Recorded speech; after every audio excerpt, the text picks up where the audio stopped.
Hello everyone and welcome to another video today called M1 Abrams main battle tank from Super History. Let's get into it. The M1 Abrams main battle tank. Hell yeah. The M1 Abrams main battle tank goes back to the 1970s as a replacement for the M60 Patton tank. The tank's origins start with the MBT-70, or Main Battle Tank 1970, a project developed by the United States and West Germany that would produce a more maneuverable and cheaper vehicle than the M60.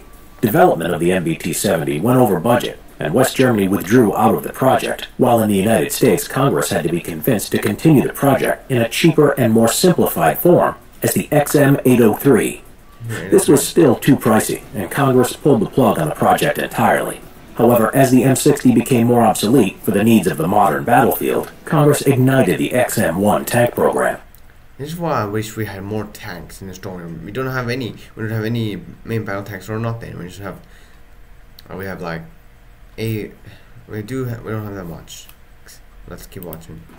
In June 1973, the Chrysler Corporation and the General Motors Corporation were awarded a contract to each design a prototype for the XM1. Chrysler's design was chosen in 1976 for development of the M1, later named the M1 Abrams in honor of General Creighton Abrams. The tank would enter service in 1980 and would be manufactured by General Dynamics Land Systems from 1982, after Chrysler were forced to sell their military division.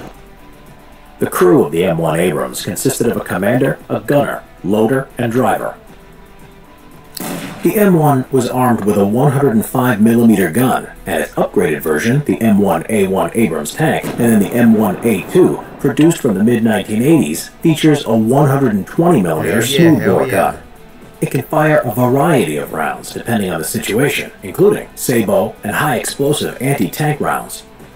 The turret contains state-of-the-art equipment, a laser rangefinder, a ballistic computer, a gunner thermal imaging day and night sight, a muzzle reference sensor to measure the gun tube distortion, and a wind sensor.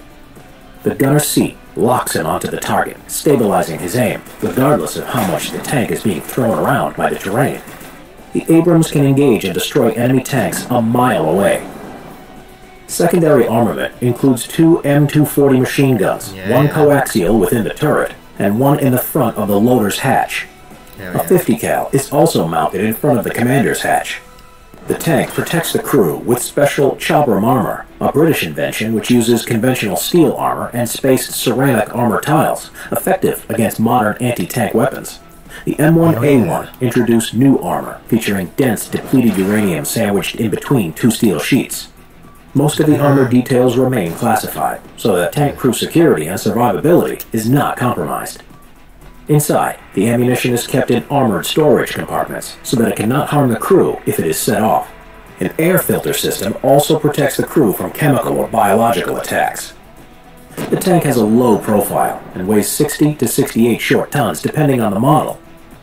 The M1 Abrams has great mobility using its gas turbine AGT 1500 engine, which gives the tank a performance of 42 miles per hour or 72 kilometers an hour on the road, or 30 miles per hour or 48 kilometers per hour off-road. In 1991, during Operation Desert Storm, the world recognized the M1 Abrams' capabilities. The U.S. military would send troops to Kuwait against the Iraqi troops who had invaded and occupied the country. 2,000 M1A1 Abrams were deployed by the U.S. Army and Marine Corps. By the end of the conflict, they had destroyed 2,600 Iraqi armored vehicles. Not one Abrams tank was destroyed by the enemy. The 9 Abrams tanks that were destroyed were by friendly fire or on purpose by U.S. forces if damaged to prevent their capture. The deadliness and quiet operation of the M1 Abrams tank has earned it such nicknames as the Beast, or Dracula, and the Whispering Death. The Abrams continues its service in the present day by the U.S. military, and we'll see a new version, the M1A3, in the future.